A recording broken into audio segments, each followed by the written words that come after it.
Okay, for Elul, we're going to be studying Hilchos Juva of the Rambam, the laws of Juva. I'm not going to translate the word Juva because it's a complex concept, which we're going to define shortly.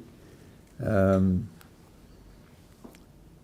is part of the Mishnah Torah, Maimonides' great legal work, but it is a repository of great philosophical thought, both in the legal portions and where he explicitly discusses philosophical issues, especially in this section, Hilchos Juva, where he talks about free will and God's foreknowledge, and he talks about responsibility, and he talks about reward and punishment. These topics are mentioned and discussed.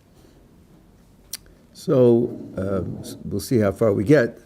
But I want to start with the idea of tshuva itself because we're in Elul, and this is I think this is what's uppermost in our minds, our responsibility to do tshuva.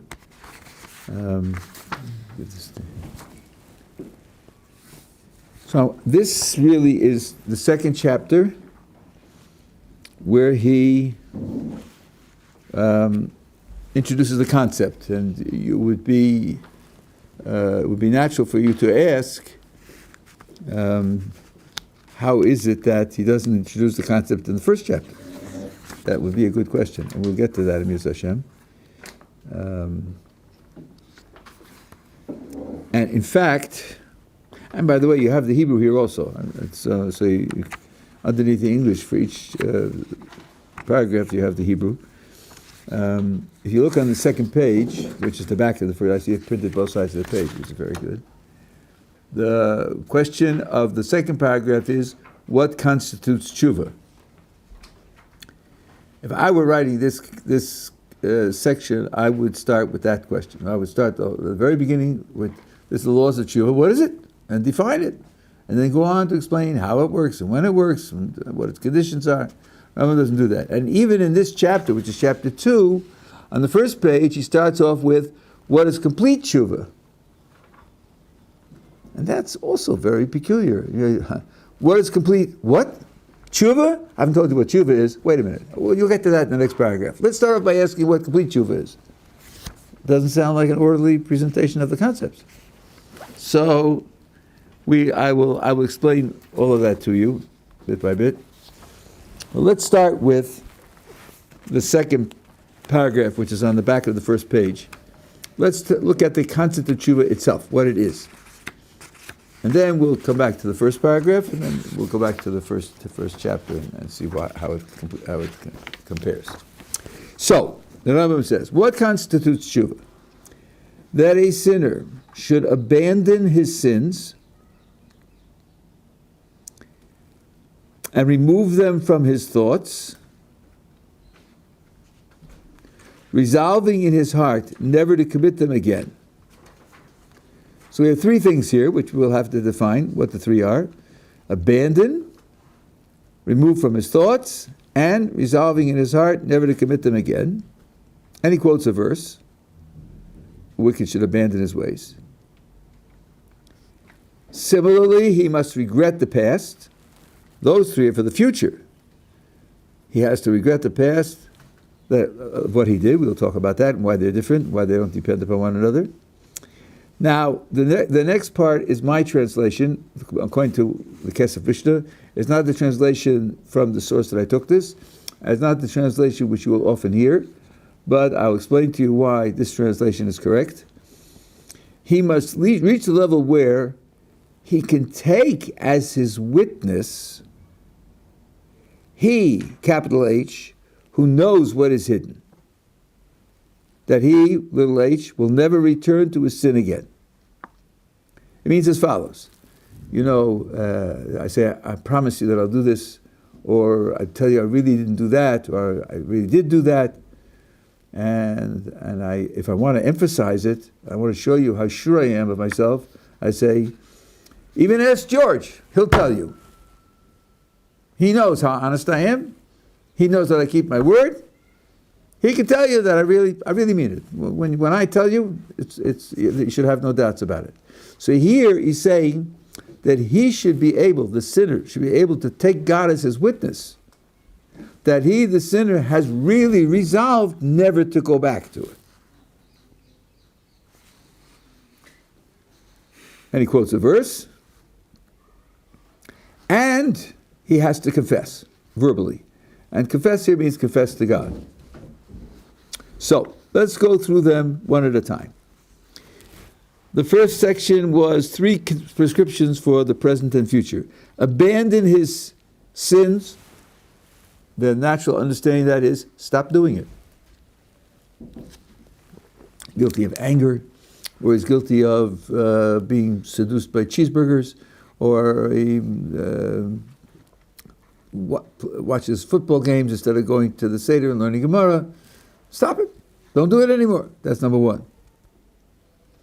Remove it from his thoughts is, don't think about it. Don't think, oh, but I didn't find out what happened in the fourth quarter of the game, or what's going on for the Super Bowl. It was legend when I was much younger. On Yom Kippur, when there was a break, you go out to find somebody who's listening to the radio because the World Series was on. What's the score? Who's ahead? I will listen to the radio, but if he's listening already, I want to find out what's going on in the game. Right? This kind of thing, which is really low and ignoble. No, so stop doing it. Number 1, and he shouldn't be in his thoughts. And resolving in his heart never to commit them again. Now, if you think about it, this statement is very weak. It doesn't say he should never commit it again. It doesn't say that. It says, at the moment, he should resolve not to do it again. That's all.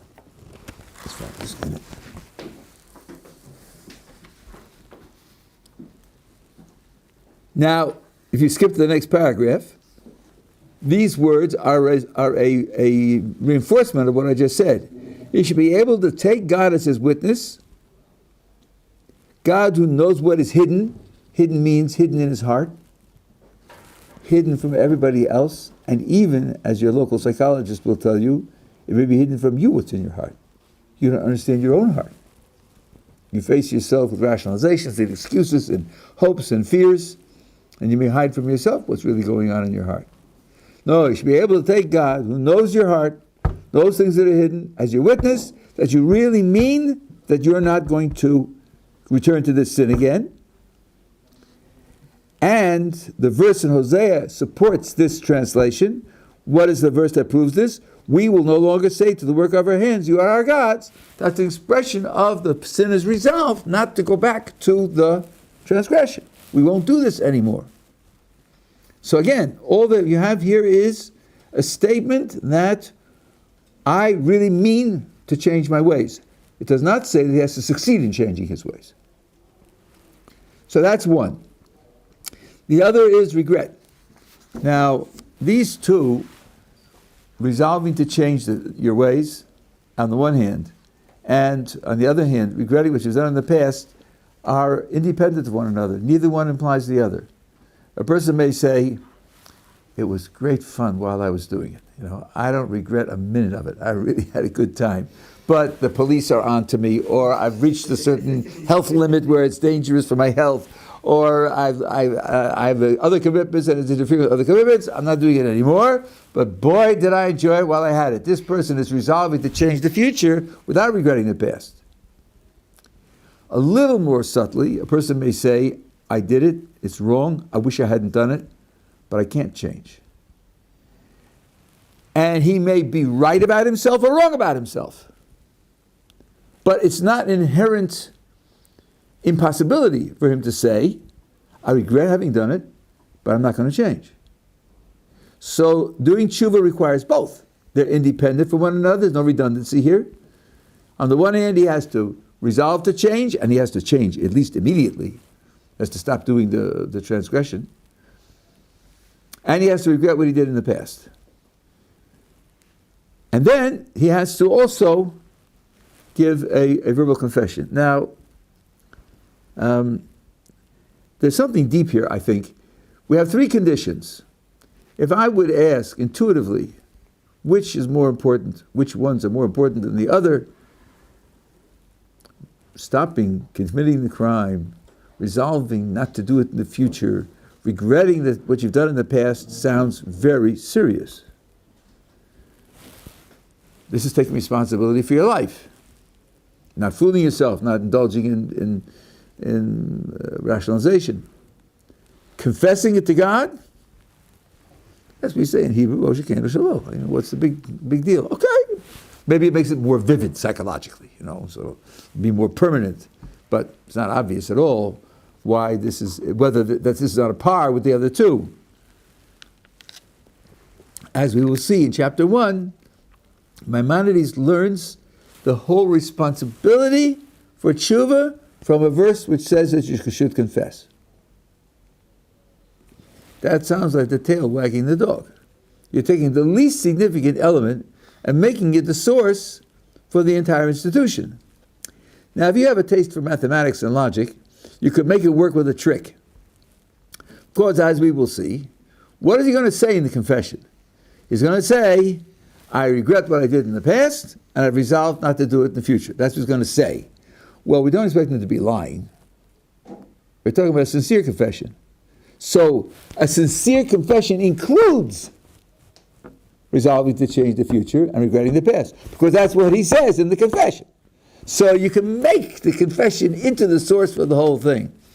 But that's just a logical trick. It's still only the tail wagging the dog. It seems philosophically inappropriate that the least significant element should be the source of the entire institution. I think there's something deep going on here. Let's ask the following radical question. Could an atheist resolve to change his future behavior? Sure he could. I just gave you an example. A guy who says, I really love doing it, I don't see anything wrong with it, but it's too dangerous, it's too fattening, bad for my cholesterol, it gets in the way of other things I have to do, it's not convenient anymore. You don't have to be a believer in God to resolve to change your future behavior. And, again, more subtly, and perhaps you won't agree with me on this, this is a discussion for another time, maybe for an evening share. A person can sincerely regret what he has done without believing in God.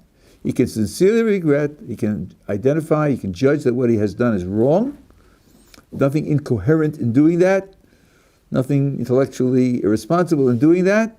To say that what I've done is wrong, I shouldn't have done it, take responsibility for it, without any religious background. So if all I had were the two features which intuitively seem most important, changing the future, regretting the past, I would not yet have described this as a religious performance at all. I would not have given it necessarily any religious character at all. Only in confession does the religious nature of tshuva show itself. That's why I didn't want to translate it into English. Tshuva in Hebrew means to return. Return means I used to be somewhere, I'm not there anymore, and I want to go back. Where did I used to be? What have I become distanced from? I used to be in a more confident, close, attached relationship with the Creator. My transgression distanced me from Him. We'll see that metaphor has a lot of applications. And I want to go back to that condition. That means that the performance of tshuva is really, essentially, a religious performance. This is not Jewish self-help. And you go to the section of the bookstore, okay, you look it up on Amazon. You don't go to bookstores anymore, you do it online. Right? To self-help and so forth and so on. No, this is not self-therapy, self-psychological therapy. This is a relationship with the Creator of the universe. So in confession, that's where it shows that it's a religious performance, and that's its essence. The essence is not the change in character that the first two conditions describe. The essence is restoring a certain religious relationship. That's why I think it can be learned, the whole institution can be learned from a verse which talks about confession. Are we together so far? Okay. Now, let me tell you the translation which you find elsewhere in this paragraph and why I didn't use it. Why the Kesef Mishnah says not to use it. The second, like the fifth line on the page, this is back to the first page.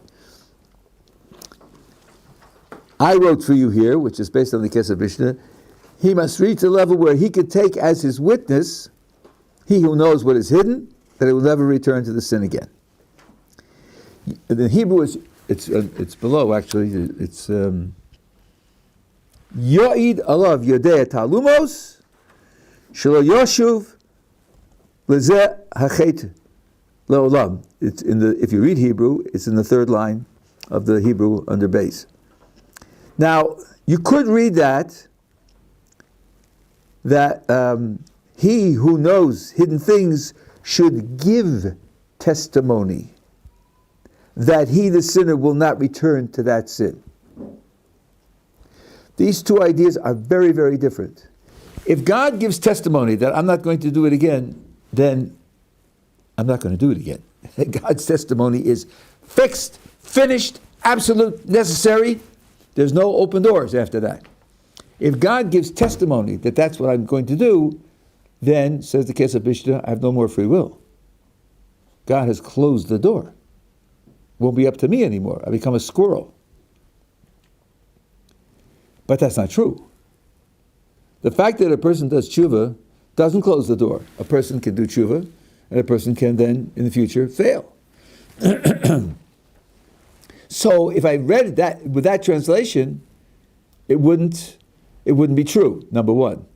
Number two, the description of God as he who knows hidden things isn't quite right. If that's the way you translate it, what it should have said is God who knows the future. God who knows the future will testify that in the future I will not do it again. Knowing hidden things is much more vague and much more general than just knowing the future. Why is that designation used? And the verse that's supposed to prove it doesn't fit either, because the verse is just a repetition of my resolve not to do it again.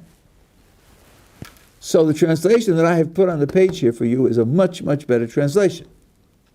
And it leaves open, as I said before, the possibility that the person will not succeed. And this is a crucial, crucial insight, which some of the commentaries on the Rambam point out, like the Minchas Chinuch.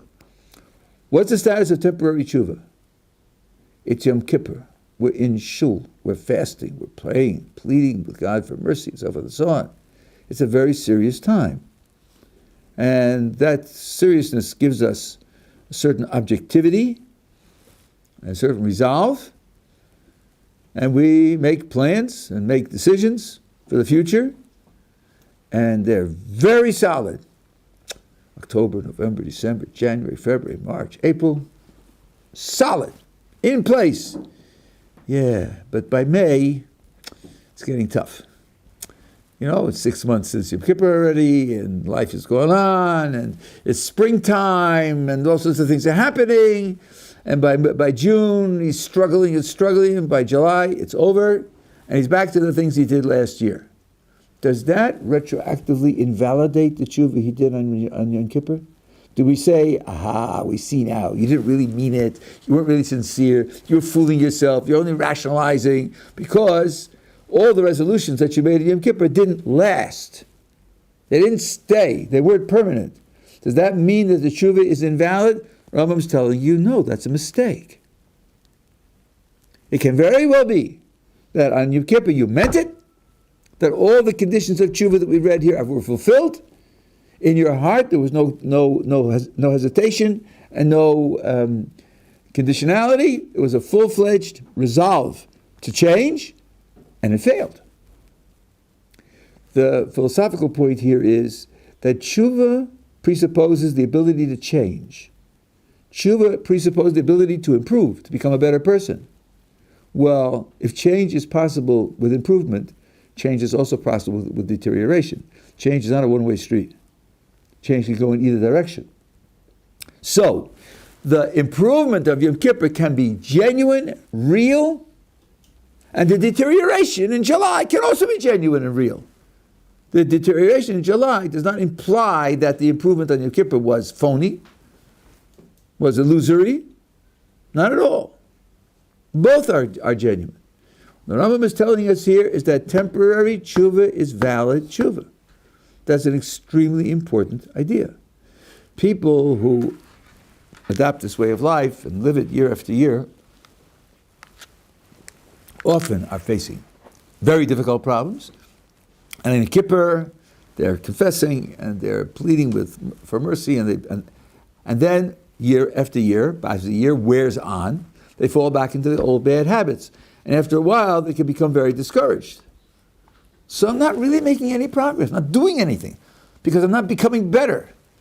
That's a mistake. The fact that on Yom Kippur you sincerely regretted it and sincerely resolved to change is itself tshuva, and it frees you from responsibility for all the failures of the preceding year. That's not a small thing. And you fall into the problems again, those are new problems, new failures, for which there's another Yom Kippur coming. So the idea of temporary tshuva is extremely, extremely important and fundamental. There is an argument from the Hilchos Chinuch based on a Gemara, a very interesting Gemara, which illustrates this, I think, in striking detail. The Gemara considers the following case. A man says to a woman, let's get married. I propose marriage to you on condition that I am a perfectly righteous person. So the Gemara says, even if he would be devilishly evil up until that moment, maybe they're married because maybe he had thoughts of tshuva in his heart at that moment. Listen again, because I'm going to ask you a tricky question after I present it again. He says, I propose marriage on condition that I'm perfectly righteous. The Gemara says, even if up until that moment he was terrible, maybe they're married because maybe he had thoughts of tshuva in his heart when he said those words. Why would he do that? Sorry? Why would he make that condition? I don't know, but I think that's a further question. Well, I wanted to raise the question at the Hilchos. It's interesting because it's relevant to our question of temporary tshuva. I want to ask you this. Given what the case and what the Gemara said about the case, how does he behave after he walks out from the chuppah with his new bride? There are three possible answers. Either he goes back to his old ways and behaves evilly, or he behaves well, or maybe there's not enough information in the description to give an answer. So think about it again. He says we should be married on condition that I'm perfectly righteous. The Gemara says, even if up until that moment he has been evil, they might be married because maybe he had thoughts of tshuva in his heart at that moment. And the question is, after that moment, when he walks out with his new wife, how do we expect him to behave? Do we expect him to behave evil, the way he did before? Do we expect him to behave good? Or do we say we don't have enough information to deduce what the answer should be? Let's try a show of hands. How many say that we expect him to behave evil? One. How many say we expect him to behave good? One or two. And the rest of you, I take it means that there's not enough information to deduce. I know we're not talking about it, but I'm still trying to figure out the whole... Okay, leave it for a second. We'll come back to it. Yeah? I just wanted to ask, what do we mean by expect? From the description, is there an implication as to how he behaves? So let me tell you, the source that I'm quoting says yes. From the description, you can deduce that he must behave evilly. Must behave evilly from the description of the case, because the Gemara's ruling was maybe they're married. Maybe, only maybe. Why maybe? Because maybe he had thoughts of tshuva in his heart, right? if he was evil till he walked up to the chuppah, he said the words, he walks out, a saint, there's no maybe about it, you know for sure. You know for sure. The only way the Gemara could make it a doubt and say maybe they're married is that you have no reason to conclude that he had the thoughts in his mind. You're only saying that it's possible he had the thoughts in his mind. So it comes out that he's evil until he says the words, he's evil after he says the words, and yet, if he had thoughts of tshuva in his heart, he could qualify as righteous on the moment. That shows you that momentary tshuva counts. Now you'll tell me he didn't speak. That's true. I didn't say the tshuva. I said he's righteous at the moment. But momentary thoughts can change your character. They can change your definition. And they can change it in both directions. That's a rule. That's a raya, as we say. It's a proof that there is such a thing as temporary tshuva. Now, I have a question. I thought if we go a situation with money, right? If I go to get married and I say I want to marry on the kitchen, I'm a multimillionaire, and we get married after she figures I'm not a multimillionaire. I thought the whole thing is kaput, no? Correct. That's right. That's right. Because you're now saying that in fact you're not a multimillionaire. You made a condition, and the condition turned out to be false. But here you don't know. Could it come out the same way? No, because here, as the Gemara is pointing out, you don't know that the condition is false. Because if he had thoughts of tshuva in his mind when he said those words, then the condition was true. Even if they're imaginary thoughts? Well, why put it that way? I hope you understand what I'm trying to mean, because sometimes we can think we're good people, but we're not. Yeah, but sometimes you are. But the point here is that the resolve to do the right thing, the commitment to do the right thing makes the difference. And he could have had a commitment at that moment. We don't know that he didn't. He did say the words after all. So can he exempt the marriage? He says I'm not really righteous. Can he just exempt the marriage? Doesn't he get a get or anything? Wait a second. Well, it depends now, because he's done a public act. There have to be witnesses there, right? Okay. Now he says I didn't really mean it. We don't have to believe him. No, not taking the video says I'm not righteous. Understand? Again, you asked about a different case, or you talking about conditions of this case? Okay, so he said, I am righteous, on condition that I am righteous, right? Okay, fine. Yes. Is it righteous or fully righteous? Because the fully it's also... Okay, the Gemara said Tzadi Gomer, but it means that he has made a commitment to do everything right.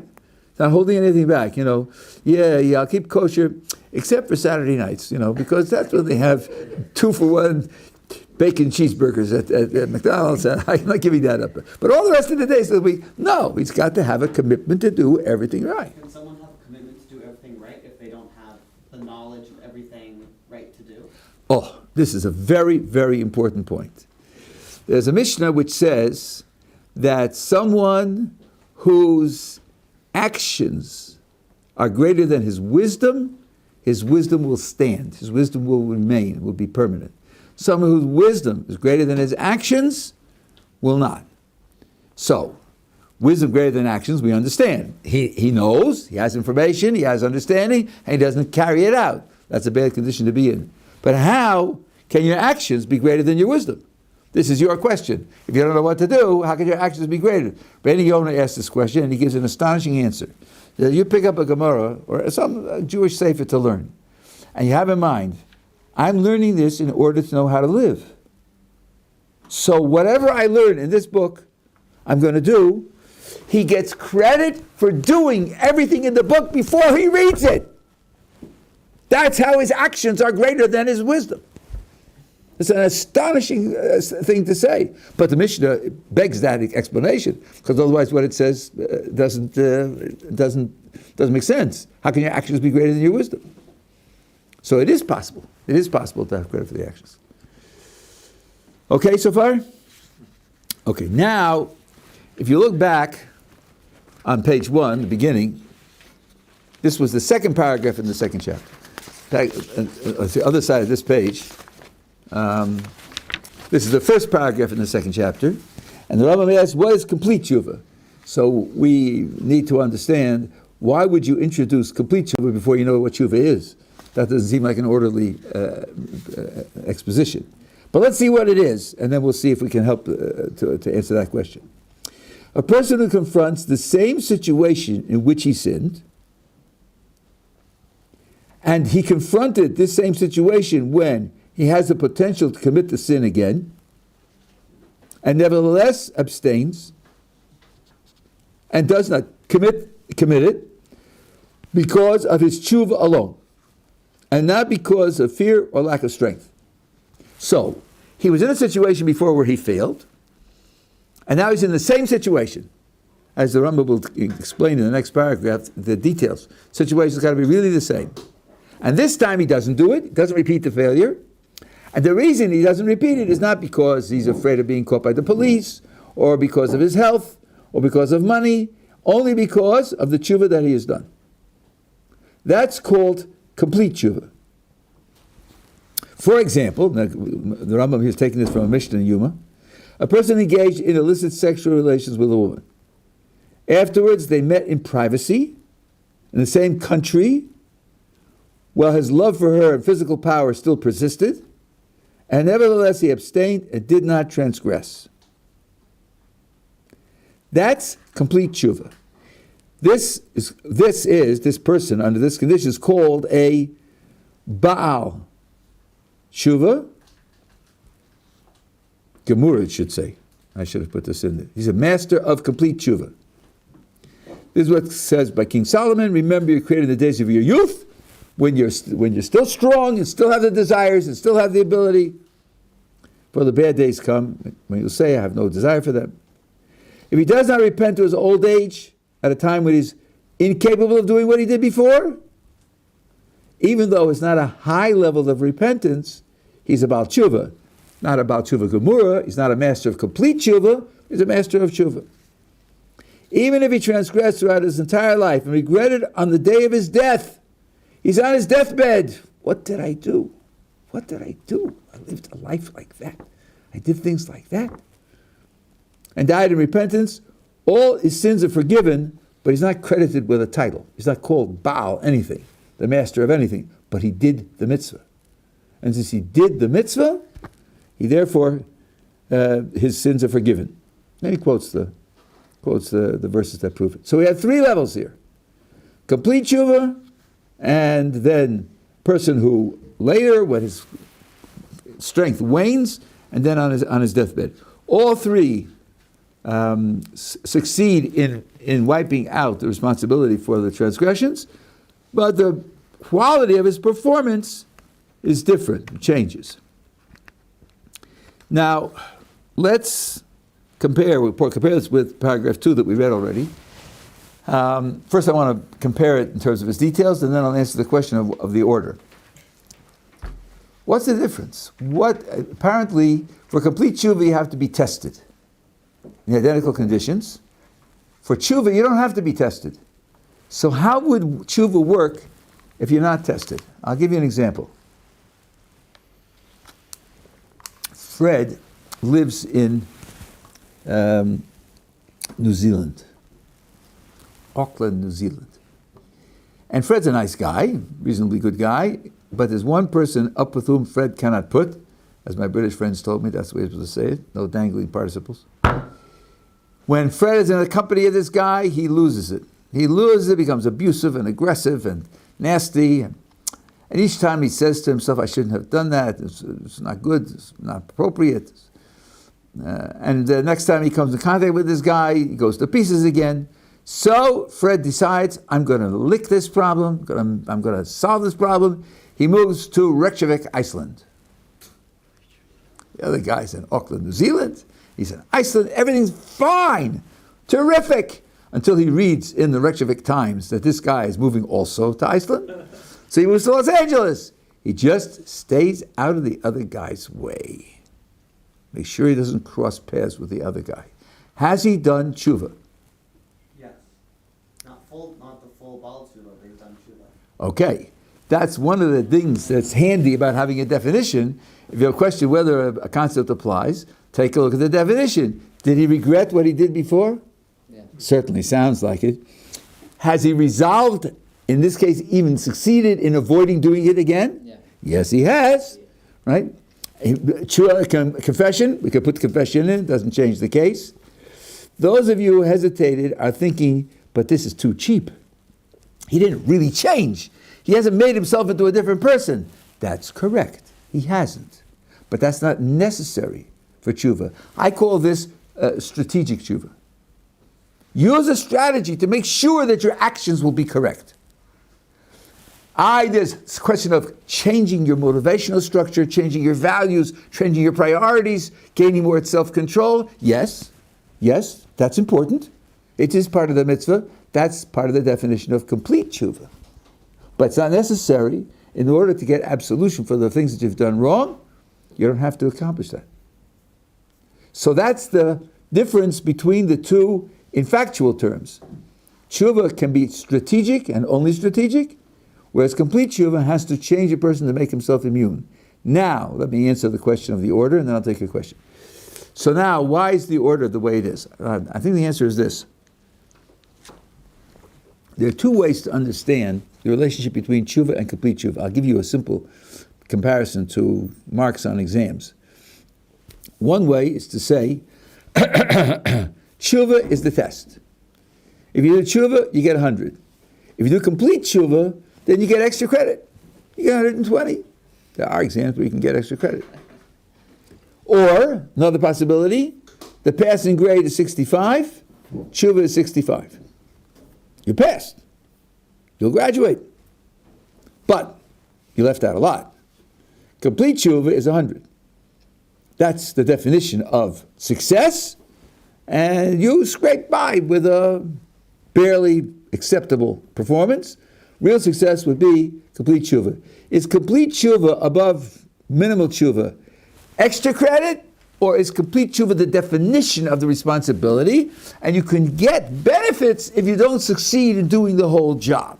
Which way should we think about it? I think the Rambam is telling us that complete tshuva is the 100%. And minimal tshuva is 65, just scraping by. That's why he starts with complete tshuva, because that's the mitzvah. That's the goal. That's the responsibility. Yes, if you don't reach that high level, then you do manage to get atonement for your failures, but the requirement, what you're supposed to be doing, is complete tshuva. This revolution in the personality where you become immune to the sin, not something which is just avoided by strategic avoidance. Yeah, you had a question? Is there anything greater or more laudable about voluntarily exposing yourself to the temptations and desires? Okay, I was going to come to this, but let's talk about this.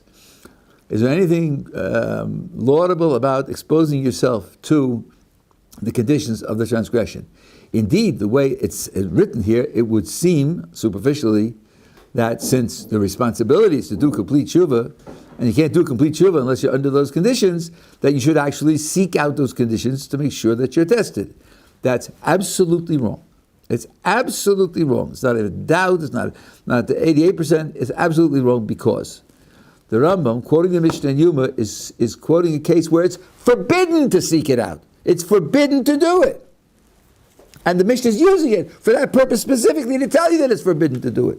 He's going to be in private with a woman with whom is forbidden to have sexual relations. You're not allowed to do that. The Torah doesn't allow you to do that. So it's something which the attitude now is either it happens or it doesn't happen, but you don't seek it out. And since this is the example that's chosen, I'll give you an example of how this happens, right? So there's this woman, a married woman, and he had relations with her, and it's a terrible thing, right? No, that's it. That's it. He's not going to go near her. It's not.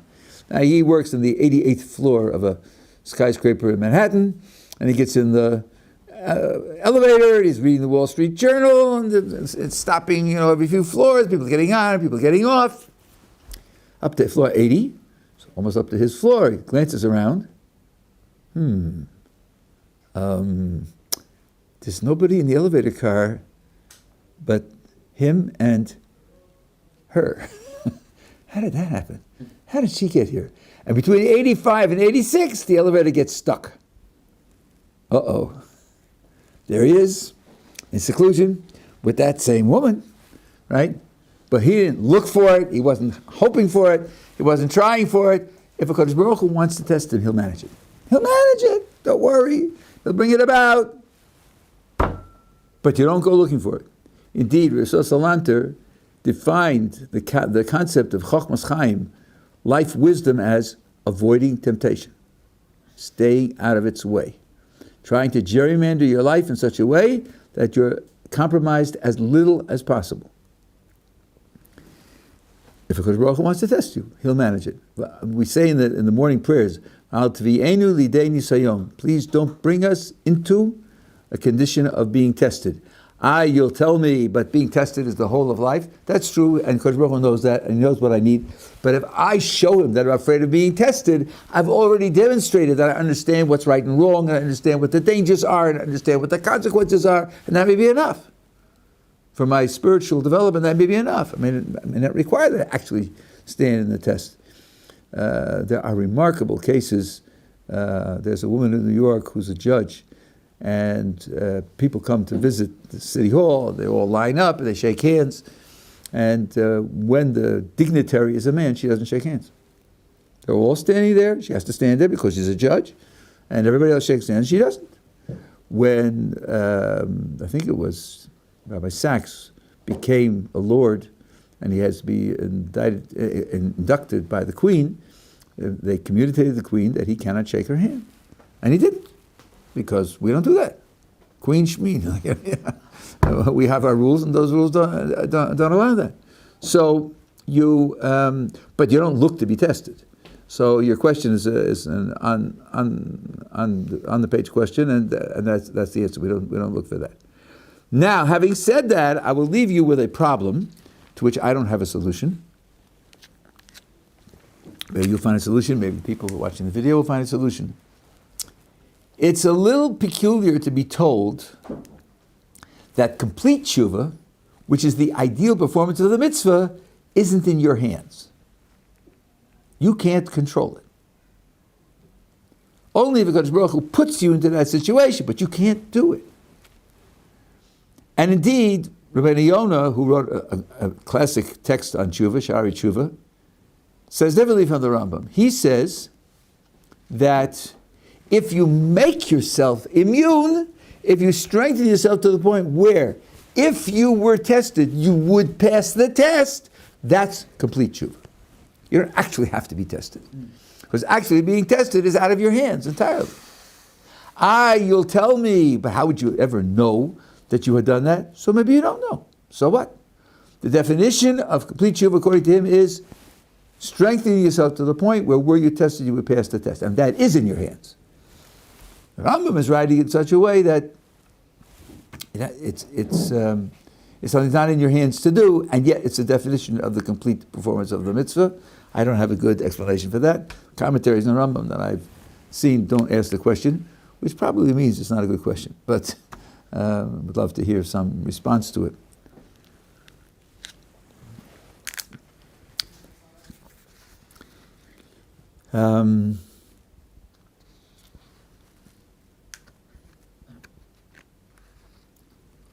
Yeah. I mean, perhaps somehow there's a sechut in the fact of when you actually do perform the teshuvah when it's being, so to speak, challenged or... Okay, I thought of giving this answer. I will say it now since you mentioned it. From another point of view, which I don't believe is a Rambam's point of view, from another point of view, you could give an answer, at least part of an answer. When a person performs a transgression, there are two elements that take place. One is disobedience, and the other is it has an effect on the world. And Tshuva ought to repair both. And it could be that resolving to change, and even interchange, like Ben Yonah describes, only repairs the disobedience. But it doesn't repair the effect in the world. And it could be that being tested in practice, where you have to act out your resolve, that acting out is what repairs the effect on the world. So you could divide it into 2 dimensions, and that would fit very nicely.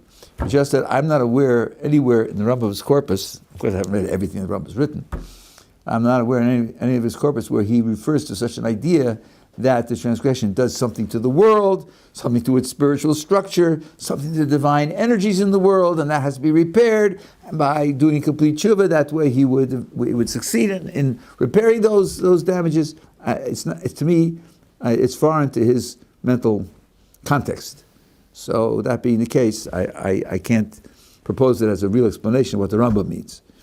So I'm leaving that as an open question. Now my practice is each day to go back over what we did the previous day. So if you have 23 hours in between and you think of questions or think further comments that you want to make, we'll do that, and then I will continue to push on tomorrow in your session.